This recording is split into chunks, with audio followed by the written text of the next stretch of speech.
Tali Clavijo was a Season 3 Masterchef contestant who walked into the kitchen convinced that he was the Picasso of the culinary world, only to consistently plate absolute disasters. I made a pistachio, cranberry, cherry, and gooseberry risotto. It's garbage is what it is. While most contestants enter the arena with a healthy dose of nerves and respect for the craft, Tali Clavijo arrived with a level of delusion that left viewers and the judges completely floored. Belongs to Tali.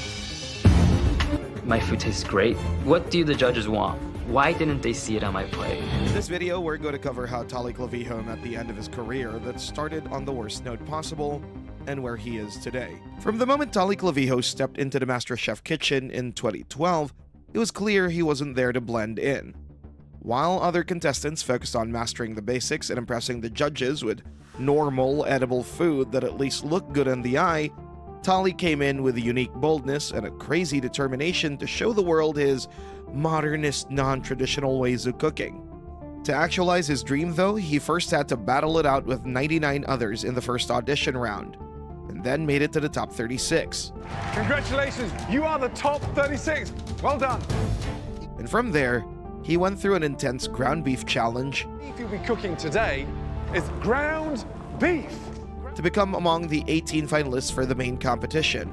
I'm the guy. I'm gonna win this thing and I'm gonna take it home. Oh my god, this is the real deal. While Tali performed well enough to get through the auditions, once the main competition began, his bold attitude got the better of him. Who here is scaring you? Josh is a pretty strong competitor. I think Tali's a pretty strong competitor. His ambitions were also sky high. Definitely the scariest judge. He's the judge to win over. And if I can do that, then the MasterChef title is definitely mine. And his methods lean more toward mad scientist than home cook. This unconventional approach made him stand out. But one tiny problem was that he would soon be standing out for all the wrong reasons. He wasn't known for mastering the basics or having a refined palate. Rather, he stood out because of his strange obsession with complex culinary science. While other contestants entered the main competition in episode 4 with a focus on perfecting their searing techniques or balancing acidity, you know, the basics, Tali was raiding the pantry for complicated ingredients. Molecular powders, xanthan gum, tapioca maltodextrin, sodium alginate, pretty much everything you need to make awesome risotto. That episode kicked off with the season's first mystery box challenge.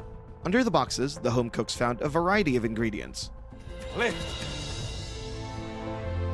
Wow. Of course, many of the contestants had no idea what to do with what was in front of them. I'm trying to figure out, like, what is that? I have no idea what to do with it. But it's probably in situations like this that you would expect someone like Tali, who basically just conjures stuff up, to thrive. After judges Gordon Ramsay, Joe Bastianich, and Graham Elliott walked around the kitchen to see what all the contestants were doing, they had made their mind up on who made the worst 3 dishes, and who made the best. We'll taste all 3 dishes. Whoever we decide has plated the absolute worst dish will be handing back their apron. Today's Mystery Box Challenge, you're coming with us to find out your huge advantage in the next challenge. Let's go. Tali's creation was largely ignored as it was neither the best nor the worst, leaving him safe for that moment. But soon after came the elimination test. So in MasterChef, the winner of the Mystery Box Challenge gets the privilege of choosing what dish the others prepare for the elimination test. In this case, Felix, the winner of the Mystery Box Challenge, Felix now gets to choose the style of food or the dish that everyone must cook. Chose Joe's Italian risotto dish. Risotto. And risotto refers not only to rice, but the technique involved in making it. This meant the others had to make a risotto within only 45 minutes. This was a stunning risotto. When people think risotto, they're thinking classic, traditional, almost sacred Italian technique. But Tali decided that this was his moment to prove that he was a visionary. He ignored the basic principles of Italian cooking and decided to make something quite shocking. I made a pistachio, cranberry, cherry, and gooseberry risotto. What's this? What's this baby powder looking stuff here? That's hazelnut and walnuts mixed with some tapioca maltodextrin. I wanted to give it a little bit of You know what it is? It's garbage is what it is. A dish that depends on creaminess and savory depth, Tali had cranberries, sharp, tart, acidic cranberries. He clearly wasn't interested in making a good meal. He's more interested in revolutionizing food. Kind of really out of his comfort zone. His technique is all. Put cranberries in there. I mean, there's certain things that never go in a bloody risotto. Cranberries one of them. He doesn't know when to stop. He doesn't know when to stop. I mean, I'm seriously concerned. Judge Gordon Ramsay was having a hard time understanding what he was seeing in front of him. Ramsay and the other judges felt Tali had fundamentally understood what a risotto should be. Your dish was confused, bizarre. It's almost like you're trying to outsmart your competition. You can bamboozle every amateur behind you, but you cannot. When it was time to actually taste Tali's dish, their reaction was something like this. What it is. What you did on that dish is inappropriate and ultimately kind of disgusting. Congratulations. The cranberries, the nuts, the gooseberries, already just unheard of in a risotto. They deemed Tali's cranberry risotto as one of the 3 worst, alongside Dave Mark's bland and out-of-character risotto and Helene's bizarre dish. My food tastes great. What do the judges want? Why didn't they see it on my plate? But instead of Tali owning up to his mess of a meal like Helene, he felt the judges were the ones being difficult. He stood there, adamant and still convinced that he was some sort of risotto genius. And this bulletproof ego was what made him a standout character. From the start, he acted like his food was amazing and believed he was a genius even when others disagreed. He thought top restaurant owners just didn't understand his vision. The judges eventually decided that while Tali's flavor profile was a crime against Italian cuisine, Dave's failure to actually cook the rice was more of an amateur mistake. You can't turn out undercooked rice with every mouthful just full of grit. The person leaving is Dave Mack. And Tali narrowly survived. That's the sigh of relief. I dodged the biggest bullet of my life, and I don't want to be in that position again. A survival that actually came as a surprise to some viewers. As the competition progressed, Tali realized that his solo performances weren't garnering the praise he expected. Instead of refining his skills, he pivoted to a social strategy. He formed a notorious, incredibly cocky alliance with fellow contestant Ryan Umane.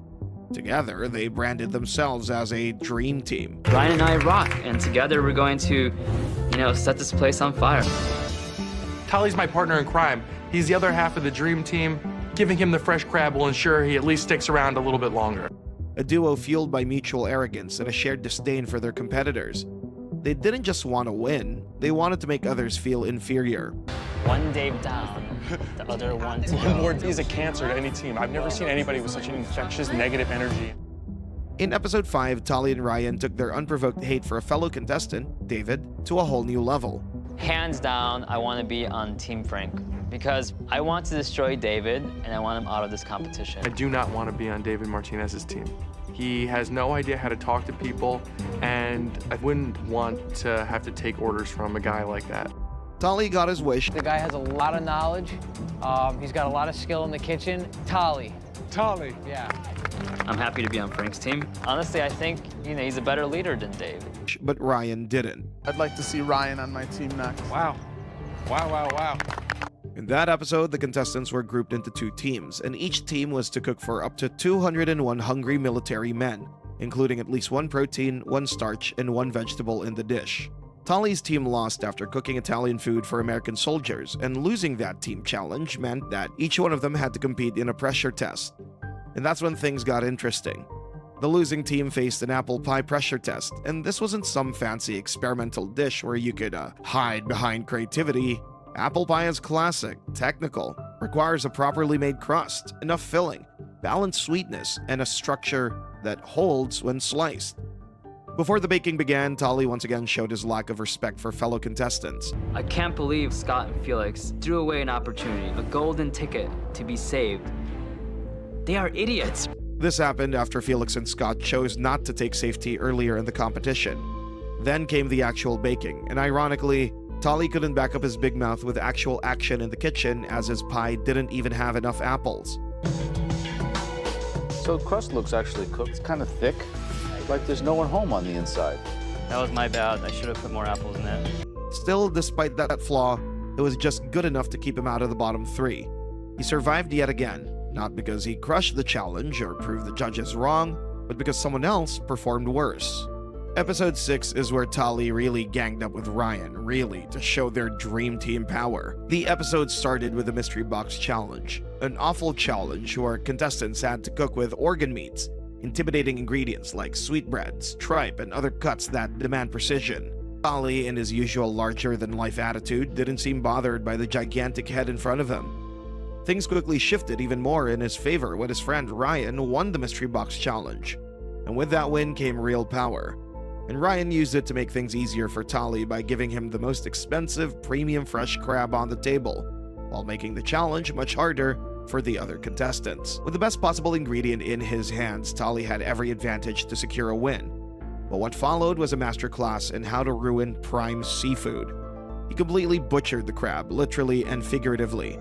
He created a bizarre, oily paprika butter sauce and made the inexplicable decision to take the prime back fin meat, the most delicate part of the crab, and boil it down to a stock, effectively destroying the texture and wasting the most expensive part of the animal. When he presented the plate, the judges were horrified.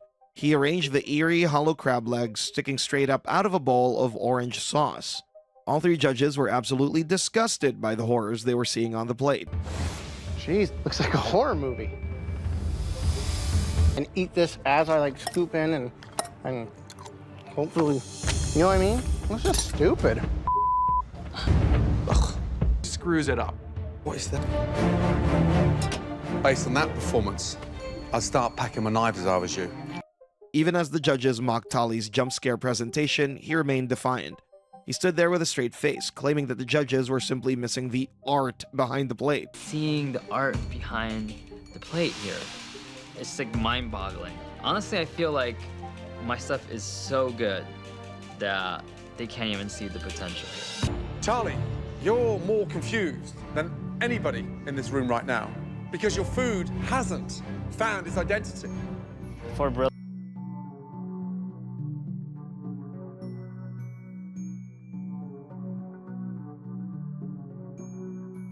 to have that on their menu tonight. It's bloody delicious. You are not a fluke, my darling. Well done. He and Ryan had spent their time whispering in corners and actively rooting for her failure, only for their tactics to backfire.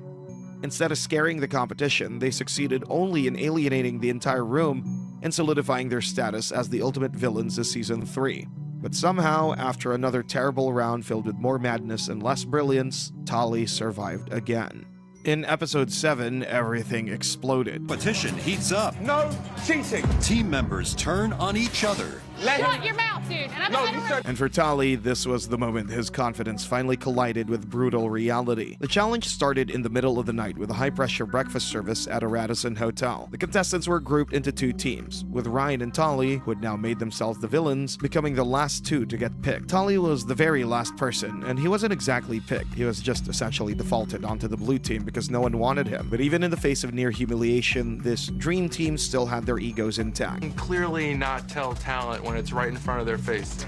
I can't believe I am the bottom pick right now. I don't deserve to be last. I should be first. Viewers felt Tali was being seriously delusional. After the humiliating selection process, the teams got into real battle, cooking for 130 breakfast room service orders at a busy Los Angeles hotel like Radisson. The blue team lost, and that loss sent all of them, including Tali, straight into a pressure test. The pressure test was where the tension skyrocketed. The test was a molten lava cake, a dessert that looks elegant but is technically ruthless. The dish required precision in timing and temperature, qualities that Tali didn't really have. And instead of focusing on not being the worst contestant in the elimination test, Tali was busy conniving with Ryan on how to bring their archenemy Monty down. Tali's cake came out floury and cold in the center, which is basically one of the worst possible outcomes for molten lava cake. And Ryan's lava cake was just, well, something you'd rather not look at, let alone put in your mouth. As a consequence of their failed molten lava cake, the 2 allies landed at the bottom, and then came the shocking twist. Individual who knows who he is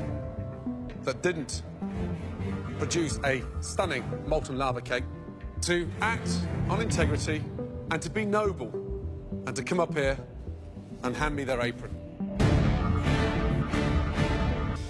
Oh my gosh. But what was even more shocking was Tali's reaction. He simply watched his brother fall on his sword. Following Ryan's departure, Tali continued a streak of falling upward. In episode 10, the chaos reached its peak during a pizza stone baking challenge. Gordon Ramsay was forced to stop at Tali's station, not even to discuss the menu, but to address the fact that the workspace was a literal disaster zone. Stay there for a minute.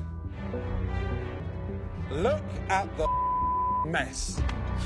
When it was time to present his dish, he presented a bold, ambitious, creative, but poorly executed 3-cheese duck flatbread pizza, which delivered the final insult to the judges' palates. He had served the entire flatbread on a thick bed of completely raw flour. It looked bad, but once Gordon Ramsay bit into it, it appeared to be a whole lot worse.